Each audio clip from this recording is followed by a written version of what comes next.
ጽጌ ቀበጧ ዛሬ ደግሞ ከጓደኛው ጋር እንግዲህ እንደዚህ ፈታዘና እያሉ መጥተዋል ማለት ነው።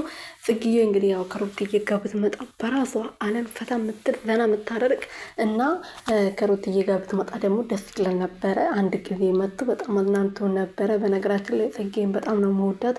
በራሷ ዓለም ከጓደኞቿ ጋር በፍቅር ገንዘብ እንኳን ያልቀየራቸው ከልጅነታቸው ጀምሮ እንግዲህ ከጓደኛቸው ጋር አብሮን ያደጉት ሁሉም ነገር አብሮን ያዩት አሁንም ድረስ ደግሞ በፍቅር አንድ ቤት ውስጥ እየኖሩ ነው እና እንደዚህ አይነት ጓደኛ ለሁላችንም ፈጣሪ ይስጠን። እንደዚህ የምትተሳሰብ በተከፋችሁበት ባዘናችሁበት ሰዓትም በተደሰታችሁበት ሰዓት ከጎናችሁ የሚቆሙ ጓደኛ ፈጣሪ ያድለን እላችኋለሁ። እና ሰላም ሰላም ቤተሰብ እንዴት ናችሁ? ደህና ናችሁ ወይ? እኔ ያለው ፈጣሪ የተመሰገነ ይሁን። በያላችሁበት ሰላማችሁ ብዝት ትርፍርፍ ይበልልኝ። በዚህ ቤት አዲስ የሆናችሁ ሰብስክራይብ፣ ሼር፣ ላይክ እያደረጋችሁ ቤተሰብ እንድትሆኑ በትህትና እየጠየኩኝ ጽጌዬና ጓደኛዋ ቤቲ ወለ ስሟ ማን ነበረ?